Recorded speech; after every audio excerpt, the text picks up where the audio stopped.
Hey everybody, it's Jim Palmer. In this episode of Newsletter Guru TV, we are going to talk about email versus print. Kind of the age-old question. It's what I get a lot of questions asked to me about when I speak live. Now look, here's the bottom line. You got to do both, all right? But let me give you a couple of the reasons why and some of the benefits of email and print. Now, print is still the preferred way for your customers and prospects to read larger documents. People do not like to read and scroll through very large documents on their monitor. It's hard to read on the monitor versus holding something in your hands, okay? Now, as far as the size, what I recommend is that your e-zine is somewhere between 700 to 900 words, 1,000 words max, okay?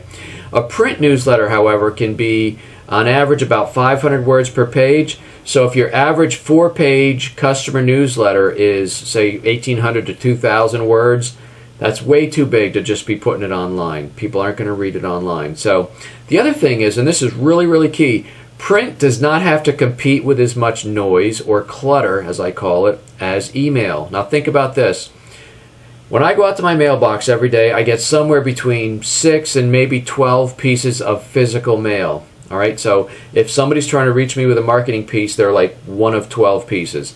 On any given day, I don't know about you, but I get about 60, 70, 80, sometimes 90 pieces of email a day. Now, I joke around sometimes.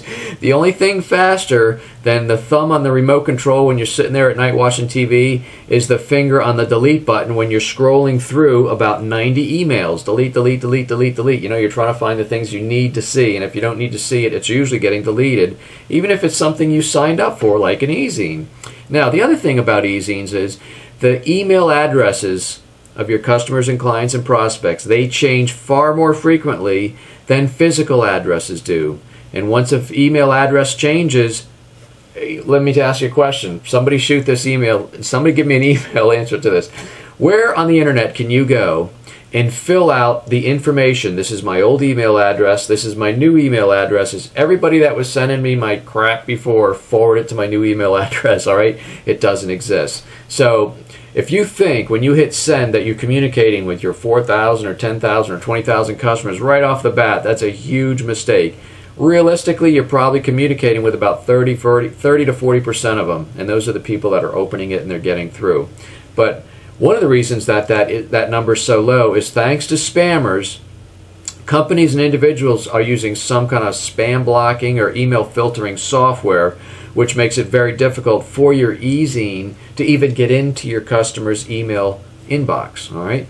Now, what happens is one of the 5 key words that a lot of these filtering softwares use is the word newsletter, okay, because that's a lot of spam. So right off the bat, you're already kind of coming at it from a negative position. Now, one of the things I like to tell people is that print also has a higher perceived value than email does. When people get a print newsletter, it really has more value than something that anybody can send via email. Think about this.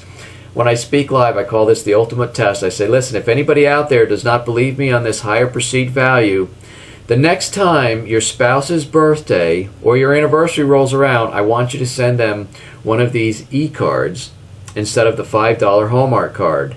And then you send me an email and you tell me what kind of a reaction you get. See if there's the same perceived value, email versus print. I know what the answer is, but you tell me what the response you get is. So the bottom line is, and to quote marketing genius, my mentor Dan Kennedy, the worst number in any business is the number 1. All right, you have to have more than one way to communicate, more than one way to market, more than one way to do just about anything in your business. So the bottom line is this: do both.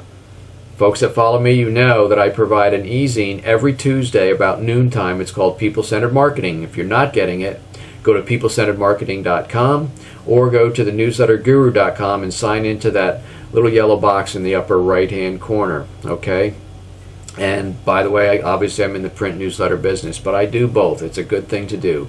The frequency, well, I like to do weekly with my e-zine. I find I get better response, and being in touch with your clients weekly is a good idea. The minimum you want to do with your e-zine is maybe twice a month. Obviously, you know I promote monthly print newsletters, so that's kind of the frequency. Monthly print, and either twice a month or every week for your e-zine. All right, so that's kind of a little bit of the debate on email versus print. You got to do both, but you got to do both correctly. If you want to know how your e-zine can promote your print newsletter and how your print newsletter can promote your e-zine and vice versa and build two lists, get a copy of my book, The Magic of Newsletter Marketing, The Secret to More Profits and Customers for Life. I lay it all out right there, all right? This is Jim Palmer. I look forward to being with you next episode. Take care, everybody.